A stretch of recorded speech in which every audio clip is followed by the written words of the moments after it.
সঙ্গে সঙ্গে ফাতেমা আল্লাহ নবীর সামনে বসে চোখের পানি বের করে বললেন, বাবা তাহলে জান্নাতে যাইতে গেলে কি আমল করা লাগবে?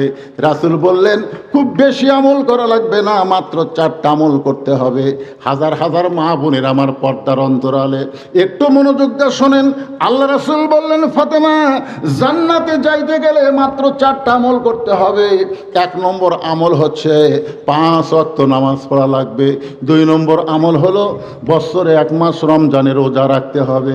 3 নম্বর আমল হলো স্বামীর কথা মতো চলতে হবে, স্বামীর খেদমত করা লাগবে। আর 4 নম্বর আমল হলো সতীত্বের হেফাজত, পর্দা করা লাগবে। ফাতেমা বলতেছেন, বাবা এই 4টা আমলের মধ্যে সবচাইতে গুরুত্বপূর্ণ আমল কোনটা? এই 4টা আমল তো করতেই হবে, কিন্তু তার মধ্যে গুরুত্বপূর্ণ আমল কোনটা? আল্লাহ রাসূল বললেন, ফাতেমা 24 ঘন্টার মধ্যে 5 বার নামাজ পড়লে নামাজের হক আদায় হবে। বছরে 1 মাস রোজা রাখলে রোজার হক আদায় হবে। স্বামী যখন খেদমত চাবে তখন স্বামীর খেদমত করবা, তুমি ইচ্ছা করে স্বামীর খেদমত করবা না। স্বামী খেদমত চাইলে খেদমত করা লাগবে। আমার কথা কি বুঝতে পারলেন? স্বামীর খেদমত কোনো বউ ইচ্ছা করে করা যাবে না। স্বামী যদি বলে, আসো তো আমার মাথা একটু টিপে দাও, আমার পায়ের আঙ্গুল একটু টানে দাও, আমার মাথার চুল একটু টেনে দাও, এরকম স্বামী যদি চায় তাহলে বউকে খেদমত করা লাগবে। কিন্তু স্বামী চায় না, বউ ইচ্ছা মতো খেদমত করা যাবে না। যদি কোনো বউ ইচ্ছা মতো স্বামীর খেদমত করে তাহলে বুঝবেন অতি ভক্তি। অতি ভক্তি। কারেন্ট আছে? কারেন্ট নাই? কারেন্ট আছে, তারপরে ফ্যানের সুইচ বন্ধ করে দিয়ে তাল পাকার বাতাস করতেছেন। স্বামী কয়, কি হলো? কারেন্ট নাই? কা আছে তো। তো কারেন্টের ফ্যান বাদ দিয়ে তাল পাকার বাতাস কেন? বলে, তাল পাকার বাতাস করতেছি আপনার খেদমত করে জান্নাতে যাবার চাই।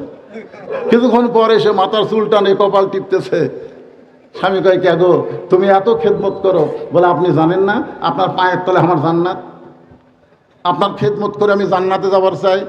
এই বলে স্বামীর খেদমত করে। খেদমত করতে করতে হঠাৎ এক সময় বউ পাকা হাঁকায় আর গুনগুন করে কান্দে। পাকা হাঁকায় আর গুনগুন করে কান্দে। স্বামী কয়, কি হয়েছে? আপনাকে বলে লাভ নেই, এমনি। স্বামী কয়, না তুমি কি জন্য কাঁদতেছো? তুমি আমার খেদমত করতেছো, বলো তুমি কি জন্য কাঁদতেছো? বউ বলতেছে, আপনাকে বলে আমার কোনো লাভ নাই।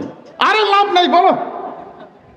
বলতেছে, দেখেন কি করব, আপনি যখন চাকরিতে যান, আপনি যখন ব্যবসায় যান, তখন আপনার বুড়া মা আর বুড়া বাপ আর বুড়ি মা সবসময় খালি কুটকুট করে। আমার কলজাত আগুন ধরে গেছে গো। তুমি যদি এই বাপ মার সাথে থাকবার চাও তাহলে আল্লাহর রাস্তায় আমার বাপের বাড়ি পেড়ে দাও। আর তুমি যদি আমাকে নিয়ে জান্নাতের সংসার করবার চাও তাহলে বুড়া বুড়ি বাদ দেওয়া লাগবে। অমা আলাইনা ইল্লাল বালাক। আমার যা ওয়াজ ছিল তোমাকে শোনালাম, এখন তুমি কি করবা কও। এই কয়ার বাতাস করে। স্বামীর সামনে আল্লাহর কোরআন এসেছে। কোরআন এসে বলতেছেন, লিয়াবলুয়াকুম আইয়ুকুম আহসানু আমালান ওয়াহুয়াল আজিজুল গফুর। লিয়াবলুয়াকুম আইয়ুকুম আহসানু আমালা, তোমাদেরকে পরীক্ষা করা হবে সুন্দর আমলের। আল্লাহর কোরআন বলে, স্বামীরে এই সময় তোমার সুন্দর আমল কি? তোমার বাপ মাকে বাদ দিয়া বউয়ের সঙ্গে সংসার করা, না বউকে বাদ দিয়া বাপ মার সঙ্গে একত্রে থাকা? এই তো সময় তোমার সুন্দর আমল কি? আল্লাহ বলতেছেন, ওয়াকাদা রব্বুকা আল্লা তা'বুদু ইল্লা ইয়াহু ওয়া বিল ওয়ালিদাইনি ইহসানা। জোরে বলেন আল্লাহু আকবার। আল্লাহর কোরআন বলতেছে, বউ যদি মরে যায়, বউ যদি ছেড়ে দাও, বউয়ের অভাব নাই। কিন্তু যদি বাপ মা মারা যায়, তুমি যতই কান্দো বাপ মা খুঁজে পাবা না। এবার দাঁড়ায় বলতেছে, ওঠ। বউ কই, কি হয়েছে? ওঠ। তুই বাপের বাড়ি যাবার চাস? তোর যা আছে ব্যাগ বুক সব গুছালে। বউ কয়, আপনি এত গরম হলেন কেন? আরে গরম হওয়া মানে আল্লাহর কোরআন আমাকে বলতেছে সুন্দর আমল করতে। আর সুন্দর আমল হচ্ছে তোর মতন বউ বাদ দিয়া বাপ মার সঙ্গে থাকা। সঙ্গে সঙ্গে বউ এসে স্বামীর পা ধরে বলতেছে, আমি বুঝবার পারছি গো, আপনি আল্লাহর ওলি। কি বুঝতেছেন? এই জন্য আল্লাহ রাসূল বলেছে, ফাতেমা স্বামীর খেদমত সবসময় করা লাগবে না, স্বামী যখন খেদমত চায় তখন খেদমত করবা। কিন্তু ফাতেমা চতুর্থ আমল হলো পর্দা। এ পর্দার কোনো সময় নাই, এটা সব সময় করতে হবে। জান্নাতে যদি যাবার চাই, মরা ছাড়া জান্নাতে যাওয়ার কোনো উপায় নাই। আল্লাহ বলে, মুসা মৃত্যুকে পছন্দ করার 2 নম্বর কারণ কি? মুসা নবী বলেছেন কারণ হলো 3টা। জোরে বলেন কয়টা? তাহলে 2 নম্বর কারণ কি? মুসা বলতেছে, আল্লাহ মৃত্যুকে পছন্দ করার 2 নম্বর কারণ হলো আমার মৃত্যুটা কেবলমাত্র আপনার জন্যই আমি ওয়াকফ করে দিছি। আমার এলাকার এক ছেলে, প্রথম বাচ্চা ছেলে হয়েছে, আমাকে এসে বলতেছে, হুজুর আল্লাহ রহমতে আমি একটা ছেলে হয়েছে, আপনি আলেম মানুষ, একটা ভালো নাম রাখেন তো। তা আমি বললাম, বাবা তোমার ছেলের নাম রাখো আবু সাইদ। কি নাম? যেই বলছে আবু সাইদ, আমার হাতে 500 টাকা দিয়া বলে, হুজুর আবু সাইদ তো প্রথম জীবন দিল, আর এই জীবন দেওয়াই তো হাসিনার পতন হলো। এত খুশি হয়ে গেছে, এখন বউ ডাকতেছে আবু সাইদের মা, ও আবু সাইদের মা, আর বউ ডাকতেছে আবু সাইদের বাপ। আমি কইলাম, কে রে? আবু সাইদ তো মরিনি রে, কিন্তু আমাকে গ্রামে একটা আবু সাইদ জন্ম নিছে। তোরে কোন ঠিক কিনা? আমার এক পাড়াপড়শি খালা বহু তদবির করে তার মেয়ের বাচ্চা হয় না, এবার একটা মেয়ে হয়েছে। আমার কয়, বাবা তুমি আলেম মানুষ, আমার একটা নাতনি হয়েছে, তুমি একটা ভালো নাম রাখো। আমি বললাম, খালা আপনার মেয়ের নাম রাখেন হাসিনা। যেই বলছে হাসিনা, খালা খালি গো গো গো করতেছে। আমি বললাম, খালা খবর কি? তুই একটা আলেম না জালেম? এই তোর আমি বললাম একটা ভালো নাম রাখ, আর তুই একটা খুনি হাসিনার নাম বললি। তার মানে বোঝা গেল হাসিনা বেঁচে থাকতেও পচে গেছে, আর আবু সাইদ দুনিয়া থেকে বিদায় নেওয়ার পরেও জীবিত আছে। তোরে কোন কথা দেখতে না। এই জন্যে মুসা বলতেছে, আল্লাহ মৃত্যুকে পছন্দ করার 2 নম্বর কারণ হলো আমার মৃত্যুটা কেবলমাত্র আপনার জন্যেই আমি ওয়াকফ করে দিয়েছি। খুব খেয়াল করে শুনবেন, কালো চাদরের মধ্যে কাকে নিয়ে? হোসাইন। নাম শুনছেন? হোসাইনের নাম শুনছেন? প্রত্যেক জুম্মাই ইমাম সাহেব দ্বিতীয় খুতবাতে আপনাদের বলে না, সাইদুস শাবাবে আহলেল জান্নাহ হাসান হোসাইন, বলে কি বলে না? সে কালো চাদরটা এইভাবে পেঁচাইয়া রাসূলের কাছে নিয়ে গেছে, নাম হলো মেয়েটার উম্মে ফজল। যা বলতেছে, রাসূলুল্লাহ আল্লাহ তাআলা ভাগ্য গুণে আপনাকে আর একটা নাতি দান করছে। আর একটা কি দিছে? তার মানে বোঝা গেল আগে একটা কি নাতি হয়েছে, তার নাম কি? একটু হুঁহাও করা লাগবে, তার নাম কি? তো আল্লাহ আপনাকে আর একটা নাতি দিচ্ছে। যেই শুনছে যে আর একটা নাতি, সাথে সাথে রাসূল কান্না শুরু করে দিছে। নবীর সামনে হাজার হাজার সাহাবী বসে আছে, তার আশ্চর্য হয়ে গেল যে নবীর একটা নাতি হয়েছে, আর নাতির কথা শুনেই নবী কান্না শুরু করে দিলেন। কারণ কি? সাহাবীরা তো সাহস পায় না। সমস্ত সাহাবীরা মাথা নিচু করে চিন্তা করতেছে, কান্দার কারণ কি? কারণ হলো নবী হয়তো চাইছিল যে একটা ছেলে হয়েছে আর একটা মেয়ে হবে, আমার ফাতেমার একটা হাসান হয়েছে আর একটা মেয়ে হবে, হোসনে আরা হবে। এইরকম হয়তো নবী মনে করছিল, সাহাবীরা মনে মনে এটা চিন্তা করতেছে। কি মনে করতেছেন? একটা ছেলে আর একটা মেয়ে হলে ভালো হয় না? আমার 4টা ভাই, বড় ভাইয়ের ছেলে আছে, মেয়ে আছে, আমার ছোট ভাইয়ের ছেলে আছে, মেয়ে আছে, আমার সবচাইতে ছোট যে ওরও ছেলে আছে, মেয়ে আছে, কিন্তু আমাকে আল্লাহ কোনো ছেলে দেয়নি, 3টা মেয়ে দিছে। আমার কিন্তু 2 মেয়ে যখন বড় হয়ে গেছে, বড় 2টাই বিয়ে দেওয়া হয়ে গেছে, তখন আমার বাপ একদিন আমার ঘরের মধ্যে এসে বলতেছে, বাবা আল্লাহ তোকে একটা ছেলে দিবে না? তা আমি বললাম, বাবা এখন বয়স হয়ে গেছে, 2টা মেয়ে বিয়ে শাদী হয়ে গেল। আমার বাপ বলতেছে, দেখো তো চেষ্টা করলে আল্লাহ দিতেও পারে। আমি বাবার কথা শুনে চেষ্টা করলাম, আল্লাহ আবার একটা আমার বইয়ের পেটে বাচ্চা দিল। আমার বাপ মা সবসময় দোয়া করলো আল্লাহ যেন এবার একটা ছেলে দেয়, এমন কি দোয়াই করা করলো, আবার আল্লাহ একটা মেয়ে দিল। এখান থেকে বোঝা গেল যে অনেক বাপ মা চায় যে মেয়ে হয়েছে ছেলে হোক, ছেলে হয়েছে মেয়ে হোক। হয়তো নবী এই মনে করে কাঁদতেছে, কিন্তু নবী যে কি মনে করে কাঁদতেছে, আহারে।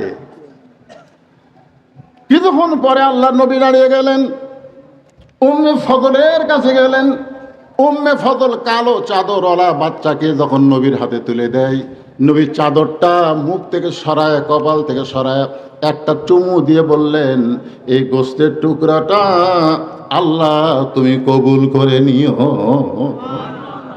যেই নবী বললেন এই গোস্তের টুকরাটা আল্লাহ তুমি কবুল করে নিও, সমস্ত সাহাবেরা বললেন, ইয়া রাসূলুল্লাহ এটা কেমন দোয়া করলেন? আপনার ছোট নাতিকে আপনি গোস্তের টুকরা কেন বললেন? রাসূল বললেন, সাহাবীরা রে, একদিন তোমরা কেউ থাকবা না, আমি নবীও থাকবো না, কিন্তু আমার এই হুসাইন, জোরে কান সুবহানাল্লাহ, আমার এই হুসাইন বাতিলের বিরুদ্ধে লড়াই করতে গিয়া নিজের জীবনকে আল্লাহর রাহে উৎসর্গ করে দিবে।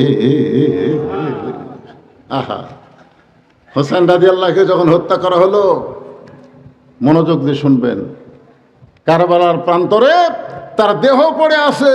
আমি আপনাদের বুঝাইতেছি, মুসা নবীর 2 নম্বর, আমার মৃত্যুটা কেবলমাত্র কার জন্যে? আপনারা যারা বসে আছেন, আমাদের মৃত্যুটা কার জন্যে? আল্লাহর জন্য। কারা কারা মরতে চান 2 হাত তুলে আমার আল্লাহকে দেখান। আল্লাহু আকবার। আল্লাহ তোমার জন্য ইমানের উপরে সবাইকে কবুল করো, জোরে করো আমিন। ভাইজান, আল্লাহর জন্য যদি আমরা মরতে চাই, এই নিয়তটা যদি আমাদের কলিজার মধ্যে থাকে, দুনিয়ার কোনো বাতিল আমাদের সামনে দাঁড়াতে পারবে না। জোরে বলেন কথা ঠিক কি না? আত্তাকুল্লাহ, আল্লাহর ভয় করা লাগবে কি লাগবে না? জোরে বলেন। শুধু ভয় করলে হবে না, হাক্কা তুকাতিহি। সারা জীবন ঘুষের চাকরি করছে, সারা জীবন ঘুষের চাকরি করছে, এখন রিটায়ার হয়ে গেছে। রিটায়ার বোঝেন না? রিটায়ার হওয়ার পরে আল্লাহর কাছে বলতেছে, আল্লাহ আমি তওবা করতেছি, আল্লাহ আমি আর জীবনে ঘুষ খাবো না, আল্লাহ আমি আর ঘুষ খাবো না। আল্লাহ, আপনারা বলেন তো এ দোয়া আল্লাহ কবুল করবে? কারণ ওর ঘুষের চাকরি নাই। যতদিন পর্যন্ত চাকরি ছিল ততদিন পর্যন্ত কান্দে নাই, যেই চাকরি গেছে আর কান্দা শুরু হয়ে গেছে। সারা জীবন নামাজ পড়েনি, বুড়া বয়সে মসজিদে গেছে। আপনার বলেন তো, নামাজ আর সরকারি চাকরি এটার একটা বয়স আছে না নাই? জোরে করে আছে না নাই? আপনি কি সব বয়সে নামাজ পড়লে হবে? আল্লাহ রাসূল বলেছেন যে 7 বছর থেকে নামাজের তালিম দাও, 10 বছর থেকে মারিয়া পিটা ওকে নামাজ ধরাও। 7 বছর থেকে নামাজের তালিম দাও আর 10 বছর থেকে মারিয়া পিটা নামাজ ধরাও। আপনি বাবা হয়ে, দাদা হয়ে আপনি পারতেছেন না আজকে আপনার সন্তানকে, আপনার নাতিকে নামাজি বানাবার। আগামীতে একটা দল আপনাদের সামনে আসবে, আল্লাহর কোরআনকে বাংলাদেশে বিজয় চায়। যদি সেই দলকে আপনারা ক্ষমতায় বসাতে পারেন, তাহলে আপনাকে আর মারা পিটা লাগবে না, নামাজ না পড়লেও কোনো উপায় থাকবে না। জোরে কোন কথা ঠিক কিনা? জানেন আপনি কি মনে করতেছেন? আহা, নামাজ পড়লে 3টি লাভ। জোরে বলেন কয়টি লাভ? এই 3টা লাভই হলো দুনিয়াতে। এখন একটা ফেসবুকের মধ্যে একটা মিছিল বলে, চাঁদা তুললে 3টি লাভ। নামাজ পড়লে 3টা লাভ দুনিয়াতে। জোরে এখন কয়টা? 1 নম্বর লাভ হলো ইন্না সলাতা তানহা আনিল ফাহশাই ওয়াল মুনকার। একমাত্র নামাজই পারে মানুষকে যাবতীয় খারাপি ফাহিশা থেকে বাঁচায় দিতে। আপনার ছেলের হাতে আজকে স্ক্রিন টাচ মোবাইল আছে, আজকে কি মোবাইল? স্ক্রিন টাচ মোবাইল আছে, ইচ্ছা করলে সব কিছু দেখতে পারে। কিন্তু আপনি বলেন, আপনার ছেলে যদি 5 ওয়াক্ত নামাজি হয়, ও কোনো সময় অশ্লীল জিনিস দেখবে না। দেখবার চাইলে ও শুনবে, ভালো কিছু দেখবে, কিন্তু অশ্লীলতা সে দেখতে পারবে না। দেখতে চাইলেই তার ঈমান বলবে দরজা বন্ধ, জানলা বন্ধ, বাপ মা ঘুমায় গেছে কিন্তু আমার আল্লাহ ঘুমায়নি। জোরে কোন কথা ঠিক কিনা? আরো 2টা পুরস্কার কি? ফালিয়াবুদু রাব্বা হাযাল বাইত। যদি তোমরা ওই ঘরের মালিকের গোলামি করো, নামাজ পড়ো, আল্লাযী আত'আমাহুম মিন জু'ইন ওয়া আমানাহুম মিন খাউফ। তোমাদের একটা পুরস্কার হলো তোমাদের রেজেকের কোনো পেরেশানি করা লাগবে না, আমার নাই নাই নাই নাই খাই খাই খাই খাই এইটা তোমার অন্তরে থাকবে না। সমস্ত রেজেকের একমাত্র মালিককে। আরো জোরে বলেন, ও আমানা হুম মিন খাউফ, যাবতীয় ভয় থেকে আল্লাহ পুরোপুরি নিরাপত্তা দিবে। বাংলাদেশের 3 দিকে ভারত, অনেকে বলে ভারতের পেটের মধ্যে বাংলাদেশ, ভারত ইচ্ছা করলেই বাংলাদেশকে ধ্বংস করতে পারবে। কিন্তু সে ব্যক্তি যদি নামাজি হয়, সে বিশ্বাস করতে, তখন তার ঈমান তাকে বলে দিবে ভারতের কোনো শক্তি নাই, সমস্ত শক্তির মালিক হচ্ছে আল্লাহ। আল্লাহ যদি নমরুদের আগুনের মধ্যে আমাদের জাতির পিতা ইব্রাহিমকে মুক্ত করে, আল্লাহ যদি সাগরকে মুসা নবীর জন্য রাস্তা বানায় দেয়, তাহলে ভারত যত অ্যাটম বোমা হাইড্রোজেন বোমা মারুক, বাংলাদেশের মুসলমানের ঈমানের কাছে এগুলো মিষ্টি বাঙ্গি তরমুজ হতে বাধ্য হয়ে যাবে। জোরে করে কথা চিন্তা করেন। হ্যাঁ, মরলি জান্নাত, জান্নাতে যদি যাবার চাই মরা ছাড়া উপায় নাই। সকলে আমার সঙ্গে সুরে সুরে বলবেন, জান্নাতে যদি যাবার চাই মরা ছাড়া জান্নাতে যাওয়ার কোনো উপায় নাই। আল্লাহ বলে, মুসা মৃত্যুকে পছন্দ করার 2 নম্বর কারণ কি? মুসা নবী বলেছেন কারণ হলো 3টা। জোরে বলেন কয়টা? তাহলে 2 নম্বর কারণ কি? মুসা বলতেছে, আল্লাহ মৃত্যুকে পছন্দ করার 2 নম্বর কারণ হলো আমার মৃত্যুটা কেবলমাত্র আপনার জন্যই আমি ওয়াকফ করে দিছি। আমার এলাকার এক ছেলে, প্রথম বাচ্চা ছেলে হয়েছে, আমাকে এসে বলতেছে, হুজুর আল্লাহ রহমতে আমি একটা ছেলে হয়েছে, আপনি আলেম মানুষ, একটা ভালো নাম রাখেন তো। তা আমি বললাম, বাবা তোমার ছেলের নাম রাখো আবু সাইদ। কি নাম? যেই বলছে আবু সাইদ, আমার হাতে 500 টাকা দিয়া বলে, হুজুর আবু সাইদ তো প্রথম জীবন দিল, আর এই জীবন দেওয়াই তো হাসিনার পতন হলো। এত খুশি হয়ে গেছে, এখন বউ ডাকতেছে আবু সাইদের মা, ও আবু সাইদের মা, আর বউ ডাকতেছে আবু সাইদের বাপ। আমি কইলাম, কে রে? আবু সাইদ তো মরেনি রে, কিন্তু আমাদের গ্রামে একটা আবু সাইদ জন্ম নিয়েছে। তোরে কোন ঠিক কিনা? আমার এক পাড়াপড়শি খালা বহু তদবির করে তার মেয়ের বাচ্চা হয় না, এবার একটা মেয়ে হয়েছে। আমার কয়, বাবা তুমি আলেম মানুষ, আমার একটা নাতনি হয়েছে, তুমি একটা ভালো নাম রাখো। আমি বললাম, খালা আপনার মেয়ের নাম রাখেন হাসিনা। যেই বলছে হাসিনা, খালা খালি গো গো গো গো করতেছে। আমি বললাম, খালা খবর কি? তুই একটা আলেম না জালেম রে? তোর আমি বললাম একটা ভালো নাম রাখ, আর তুই একটা খুনি হাসিনার নাম বললি। তার মানে বোঝা গেল হাসিনা বেঁচে থাকতেও পচে গেছে, আর আবু সাইদ দুনিয়া থেকে বিদায় নেওয়ার পরেও জীবিত আছে। তোরে কোন কথা দেখতে না। এই জন্যে মুসা বলতেছে, আল্লাহ মৃত্যুকে পছন্দ করার 2 নম্বর কারণ হলো আমার মৃত্যুটা কেবলমাত্র আপনার জন্যে আমি ওয়াকফ করে দিয়েছি। একটা লোকের নাম বলি, আপনারা ছিলেন নাকি? লোকটার নাম হলো মীর কাসিম আলী। ধরেকার নাম কি? মীর কাসিম আলী। উকিল এসে বলতেছে, স্যার আজকে রাত 12টায় আপনার ফাঁসি হবে। আজকে রাত 12টায় আপনার কি হবে? ফাঁসি হবে। তো মীর কাসিম আলী বলতেছে, এখন কয়টা বাজে? তো বলে, এখন 9:30 বাজে। তো মীর কাসিম আলী বলতেছে, আলহামদুলিল্লাহ আলহামদুলিল্লাহ, এখনো 2.5 ঘন্টা আছে, এখনো 2.5 ঘন্টা আছে। উকিল বলতেছে, স্যার রাত 12টায় ফাঁসি হবে। মীর কাসিম আলী বলতেছে, উকিল 2.5 ঘন্টা সময় অযথা বসে থাকা লাভ কি? আমি 2 ঘন্টা ঘুম পারবো। যার 2.5 ঘন্টা পর ফাঁসি হবে সে বলতেছে, অযথা বসে থাকা লাভ কি? আমি 2 ঘন্টা ঘুম পারি, যদি চেতন না পাই, যদি চেতন না পাই তুমি আমাকে একটু ডাক দিও। উকিল মনে মনে কয় যে ফাঁসির চিন্তায় লোকটা পাগল হয়ে গেছে। ফাঁসির চিন্তায় লোকটা কি হয়ে গেছে? পাগল হয়ে গেছে। 2.5 ঘন্টা পর ফাঁসি হবি, তাই বলে 2 ঘন্টা ঘুম পাড়বি, যদি চেতন না পাই তাহলে ডাক দেওয়া লাগবে। উকিল মন খারাপ করে ফাঁসির কন্ডম সেল থেকে বের হয়ে যায়। রাত যখন 11:30 বাজে, তখন উকিল কন্ডম সেলের মধ্যে ঢুকে দেখে মীর কাসিম আলী নাক ডাইকা ঘুম পাড়তেছে। উকিল কয় কে রে, আর মাত্র 8 ঘন্টা টাইম, আর এই সময় নাক ডাকা ঘুম পাড়তেছে, এই মানুষ কারে? পায়ের আঙ্গুল নড়াইছে। মীর কাসেম আলী চেতন হয়ে বলতেছে, ভাই কি সময় হয়ে গেছে? না স্যার, এখন 11:30 বাজে। আলহামদুলিল্লাহ, তাহলে এখনো 8 ঘন্টা আছে।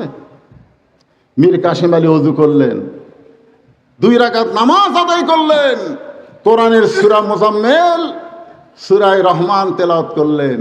তেলাওয়াত করার পরে ফাঁসির কন্ডম সেলের মধ্যে সবচাইতে ভালো যে পাঞ্জাবি আছে, সেই পাঞ্জাবিটা গায়ে দিয়ে চিরুনি দিয়ে মাথা হাসড়ায় বলতেছে, উকিল দেখো তো আমাকে কেমন লাগতেছে।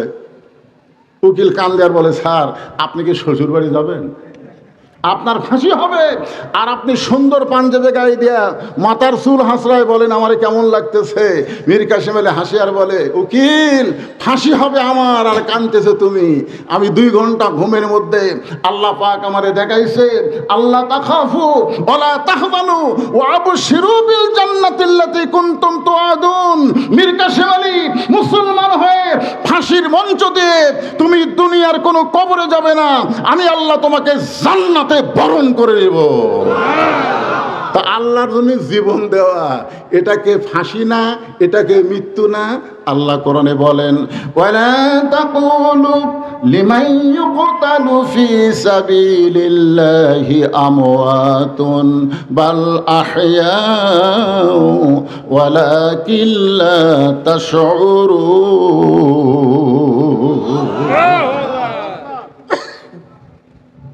উম্মে ফজল কালো চাদরের মধ্যে হোসাইনকে নিয়ে রাসূলের কাছে গেছে। খুব খেয়াল করে শুনবেন, কালো চাদরের মধ্যে কাকে নিয়ে?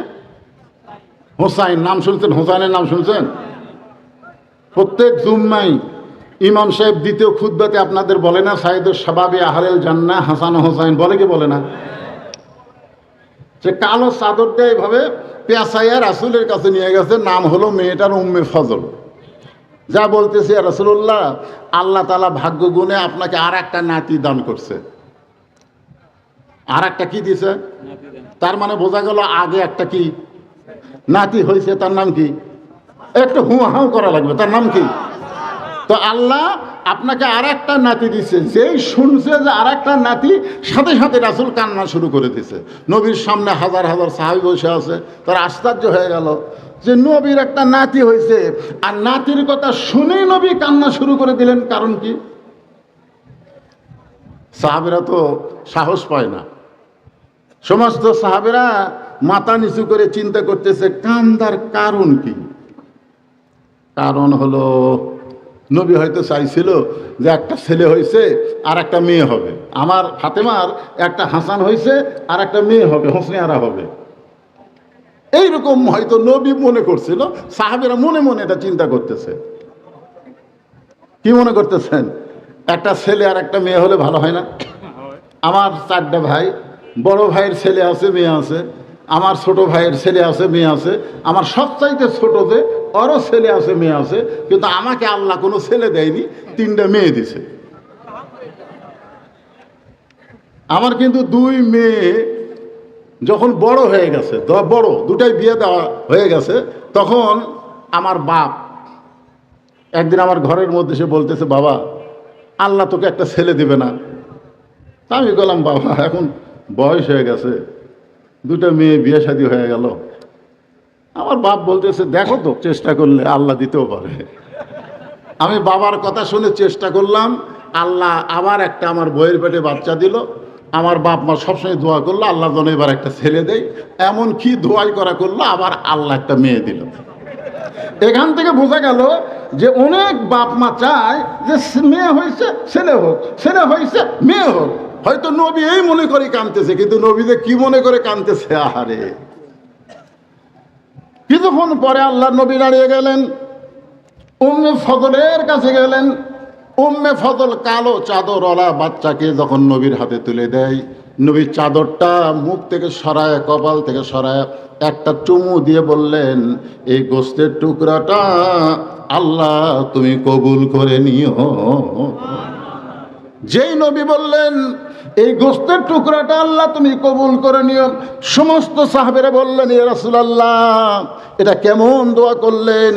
আপনার ছোট নাতিকে আপনি গোস্তের টুকরা কেন বললেন?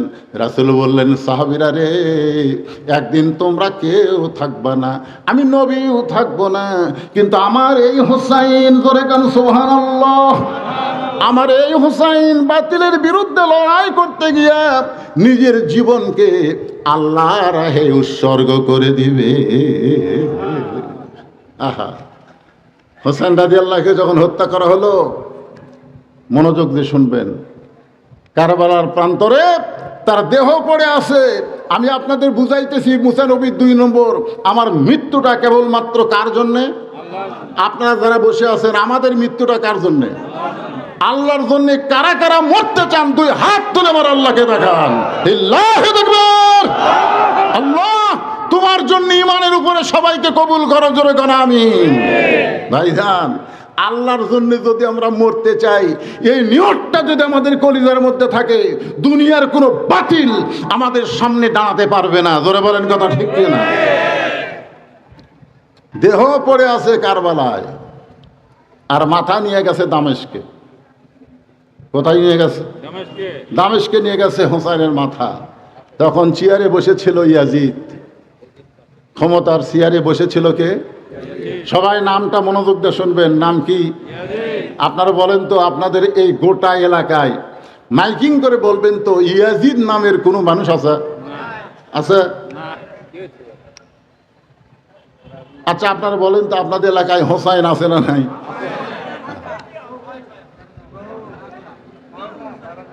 চিন্তা করে দেখেন।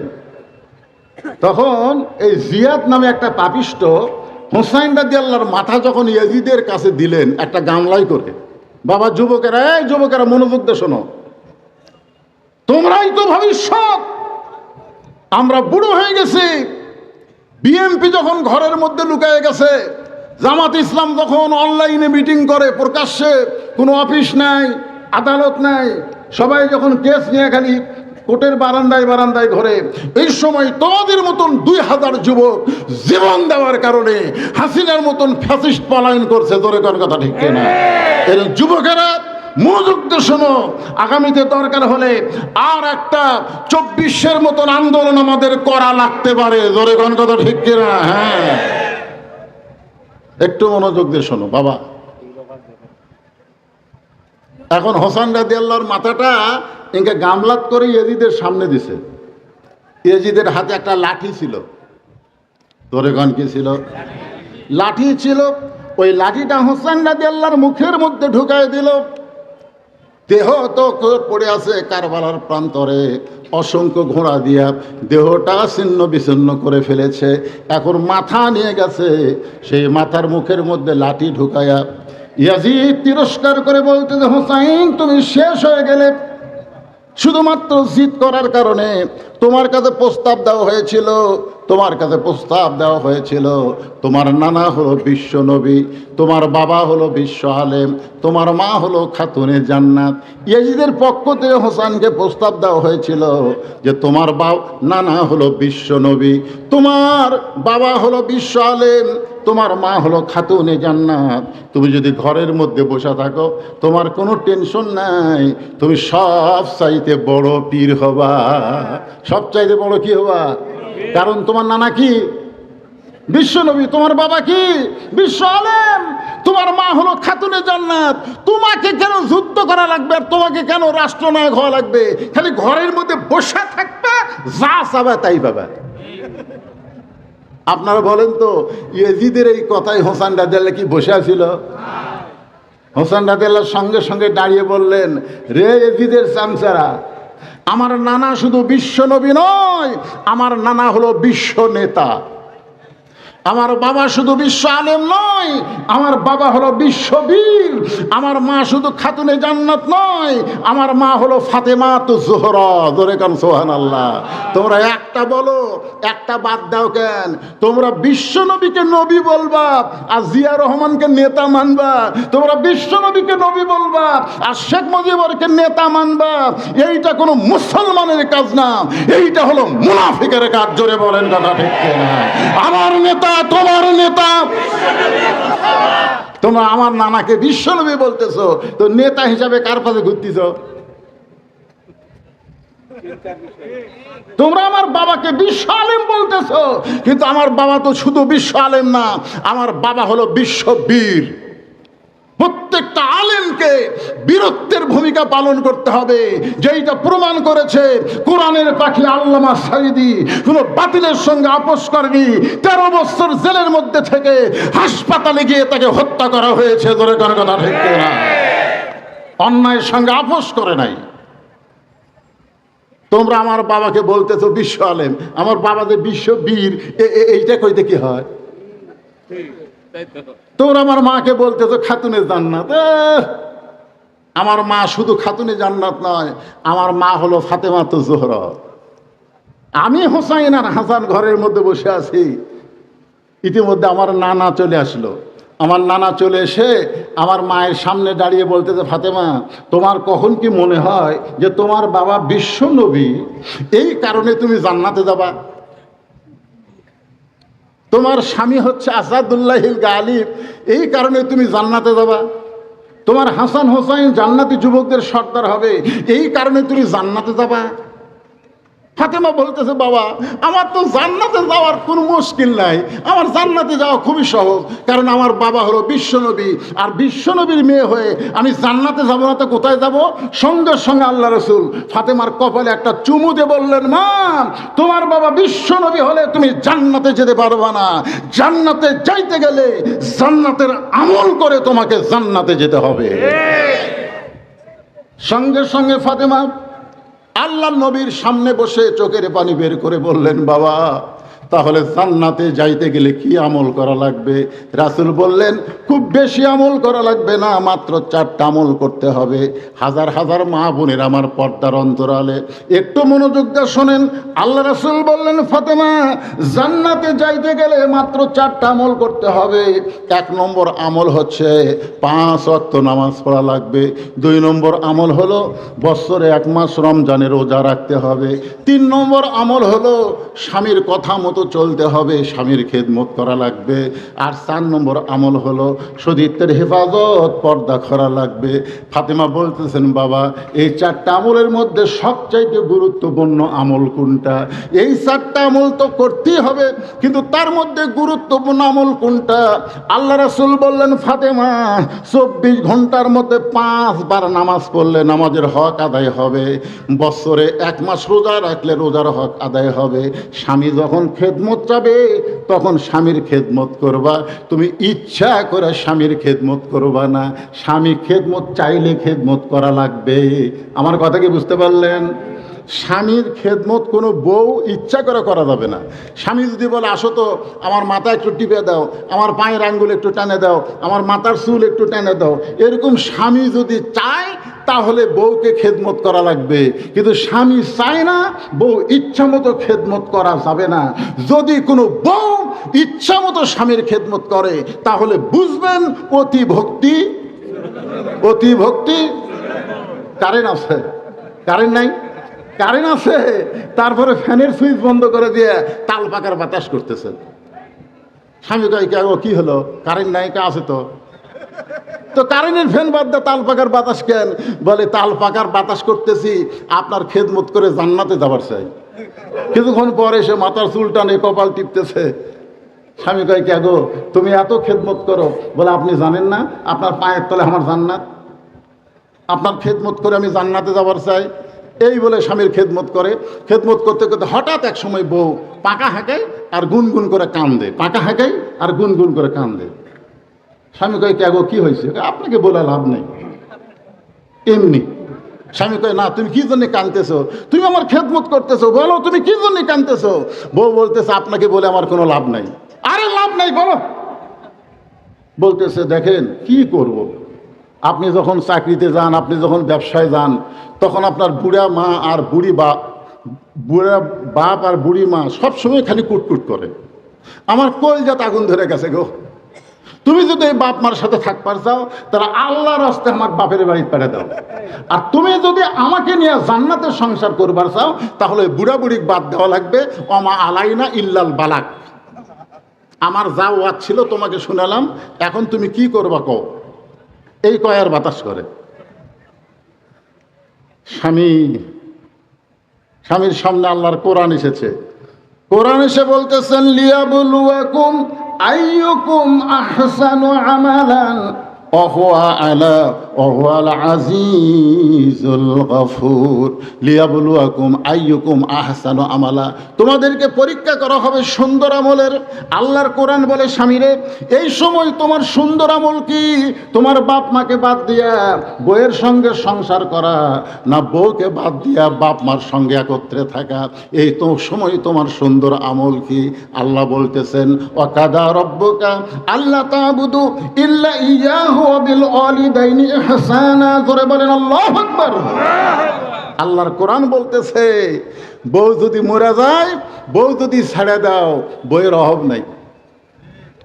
কিন্তু যদি বাপ মা মারা যায়, তুমি যতই কান্দো বাপ মা খুঁজে পাবা না। এবার দাঁড়ায় বলতেছে ওঠ। বউ কই কি হয়েছে? ওঠ, তুই বাপের বাড়ি যাবার চাস? তোর যা আছে ব্যাগ বুক সব গুছালে।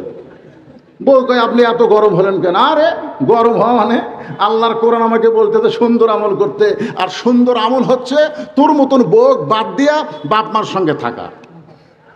সঙ্গে সঙ্গে বউ এসে স্বামীর পা ধরে বলতেছে আমি বুঝবার পারছি গো, আপনি আল্লাহর ওলি।